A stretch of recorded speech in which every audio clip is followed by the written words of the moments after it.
So today we're going to talk about how to do a foot. And when you're considering a foot, you want to consider the geometric representation, so the planes where the metatarsals are, the toe, and the heel. And then once you figure out that geometric version of a foot, then you're going to divide off the toes and add some tendinous material on the top of the foot where the metatarsals are.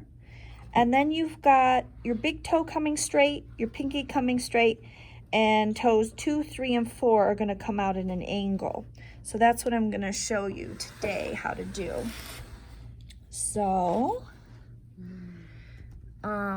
this is a geometric representation of a foot on an actual sculpture. And then here is one that's not on the sculpture. So I'm just going to take my tool, and the first thing I like to do once I have the general foot shape is I like to mark out the big toe, and then I like to subdivide the 2, 3, and 4, and then whatever's left will be 5. And to make 5 come straight, I take a little bit off of 5.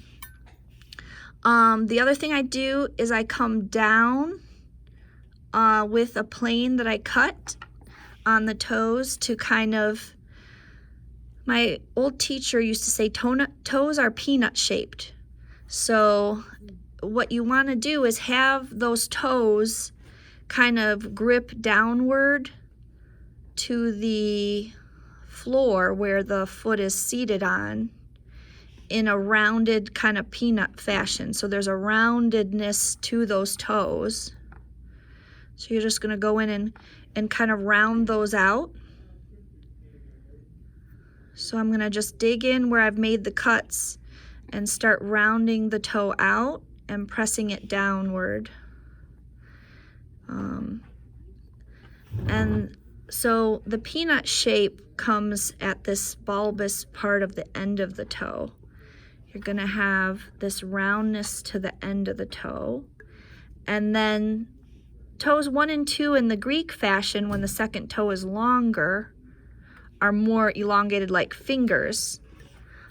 But then as you get to the 3rd, 4th, and the pinky 5th toe, that's where you really get into this.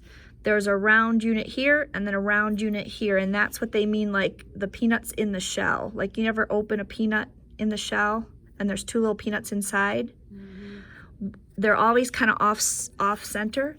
The top peanut would be the knuckle that represents the top of your toe here, and the bottom peanut is going to be this lower part of the toe here, and then you're going to have your pinky toe. This is going to be like kind of like a peanut that just has the one nut in it. You know how you get those sometimes? Oh yeah, you get jets basically. Yeah. And then I'm going to move up the foot here and kind of dig out those tendinous areas. So I'm actually working where the toes would splay apart, because that's going to be the space between the tendons.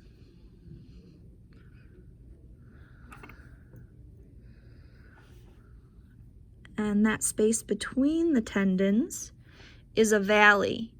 And that tendinous material on the top of the foot covering the metatarsals is a peak.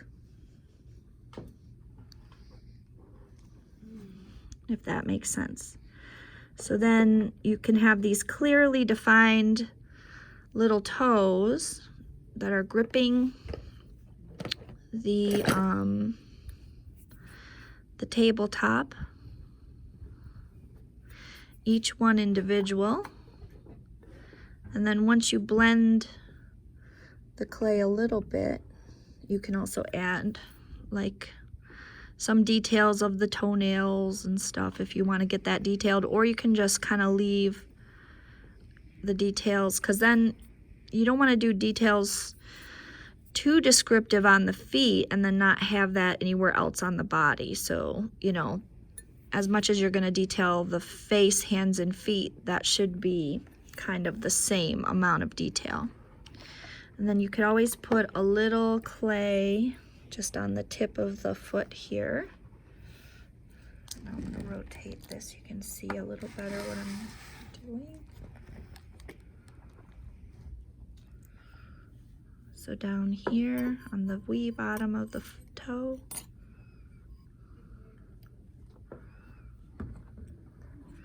That kind of lets it set on the ground better.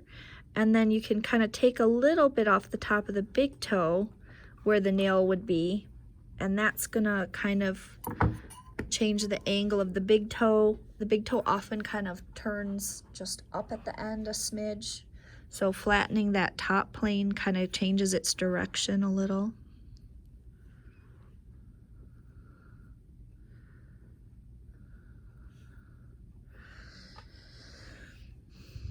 But that's a basic construction. The real important part of the toe is that the big toe and the little toe face straight, and then the second, third, and fourth toe are at an angled out, and then you have the tendinous top of the foot that creates the arch. And that's a geometric foot.